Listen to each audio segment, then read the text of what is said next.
তো আজকে কথা বলতে যাচ্ছি আমি DJI এর সবচাইতে কম দামি ড্রোনের মধ্যে আরেকটি ড্রোন, যেটা হচ্ছে DJI Mavic Mini, যার অনেক দুর্নাম হয়েছিল বের হওয়ার পর। তারপরও যাদের বাজেট কম তাদের জন্য এটা একটা বেস্ট ড্রোন।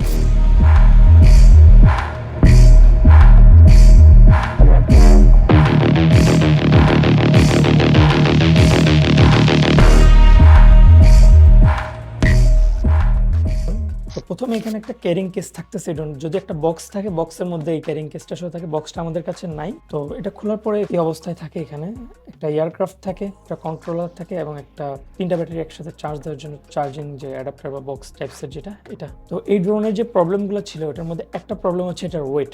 আমরা জানি যে এটা হচ্ছে 249 গ্রাম সামথিং। তো এই ড্রোনগুলোর জন্য কোনো লাইসেন্স বা রেজিস্ট্রেশন করা লাগে না ইন্টারন্যাশনাল মার্কেটে। তো এটা আপনি বিগিনার ড্রোন হিসেবে ইউজ করতে পারেন। আর এটার মেইন প্রবলেম ছিল উইন্ড রেসিস্ট। এটা বাতাসের সাথে ওরকম যুদ্ধ করে উঠতে পারতো না। দেখা যেত বেশি যদি বাতাস হতো তাহলে এই ড্রোনটা হোভার করতে খুব অল্প এবং হারিয়ে যাওয়ার সম্ভাবনা বেশি ছিল। তো স্যাম ভাই, আপনি কি বলতে চান এই ড্রোন নিয়ে, মিনি সিরিজটা নিয়ে? যখন এটা বের হয় আপনিও তো অনেক দুর্নাম শুনেছেন হয়তো এটার। দুর্নাম শুনেছি, তবে সত্যি বলতে আমি নিজেই তো ইউজ করছি এটা প্রায় 3 বছর ধরে।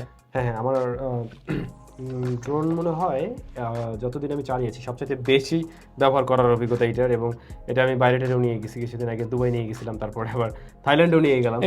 তো আমার ভিডিও শুট, আমাকে যদি কেউ চিনে থাকেন আপনারা, আমার ভিডিও দেখে থাকলে ওটার মধ্যে দেখবেন যে সব এইটারই শুট ছিল। তো আমি না আসলে এই যে প্রবলেমগুলো বলেন না, আমি খুব একটা ফেস করিনি, কারণ আমি যতটুকু উড়াতাম ওটা কিন্তু ওই ব্লগিং এর ভিতরে হালকা পাতলা ফ্লাই করতাম, মানে আমি তার ওই লেভেলের পাইলট না।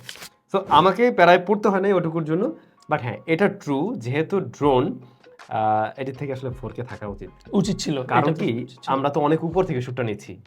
তো এটা আমার কাছে একটু রেজুলেশনের প্যারা ছিল। আর যেটা বললেন যে হ্যাঁ, এটা অনেক দূর ফ্লাই করা যায় ভাই, এটা একদম সত্যি কথা। যেটা 1 কিলোমিটার আগেও রেঞ্জ না, 1 কিলোমিটার না, আরো আগে। হ্যাঁ, যদিও কোম্পানি ক্লেম করে যে 4 কিলোমিটার পর্যন্ত এটা রেঞ্জ আছে। না, 600-400 মিটারের পরেই এটা ছেড়ে দেয়। হ্যাঁ, এরকমই অনেক সময় অনেকে ঝামেলা করতে আমি দেখছি। আর হচ্ছে বাতাসের সাথে একটু সাইজে ছোট, তো হালকা, তো খুব স্বাভাবিক। বাট তারপরও এটা যে প্রাইস থেকে ওই সময় আমি মনে করি খুব ভালো ছিল। আর এখনো যদি কেউ স্টিল এটা পেয়ে যায়, দেন চাইলে চালানো যায়। টাকা থাকলে আপনি ডেফিনেটলি আরো বেটার কিছু নেবেন। বাট আপনার বাজেট যখন কম, তখন তো ভাই আমার একটা বন্ধু এটা নিয়েছে, যেদিন নিয়েছে ফার্স্ট ফ্লাইটেই শেষ, হারিয়ে গেছে। প্রথম ফ্লাইটে এটা নাই। আচ্ছা, তাহলে উনি একটু বেশি সাহস করছে আর কি। এত সাহস না, জাস্ট ফ্লাই করছে বাতাসে।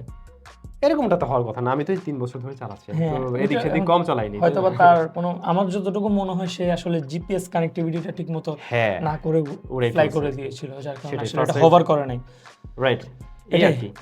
যদিও কম দামি ড্রোন, বাট এটা একটা বড় উপকারিতা হচ্ছে আমি এখানে পাচ্ছি 3 axis gimbal উইথ 2.7K তে শুট করতে পারবে এটা। তো সেম মিনি 2 এর মতো এটাতেও, আমরা যে মিনি 2 হোক, মিনি 2 এসি, মিনি এসি সবগুলোতেই সেম। এখানে টাইপ সি দিয়ে আমি চার্জ করবো অ্যান্ড এসডি কার্ড দিব অ্যান্ড সেম একটা ব্যাটারি।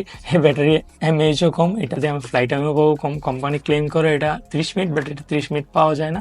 জাস্ট হয়তো বা এটা দিয়ে আমি ফ্লাইট টাইম সর্বোচ্চ, বেশি বাতাস থাকলে 24 মিনিট মতো পাইতে পারি, বা 20 মিনিট ধরে রাখলাম আমি, বাট অন্যান্যগুলোতে একটু বেশি থাকবে। বাট যারা ব্লগ বা শর্ট ভিডিও যারা বানায় তাদের জন্য পারফেক্ট একটা চয়েস হইতে পারে।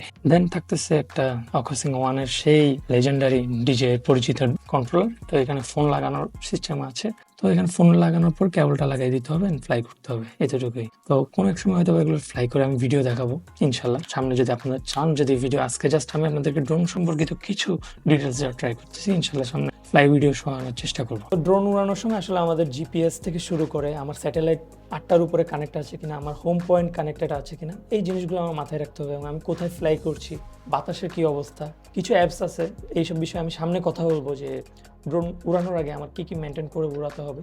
দেখা হচ্ছে নেক্সট ভিডিওতে। টিল দেন, আসসালামু আলাইকুম, পিচ।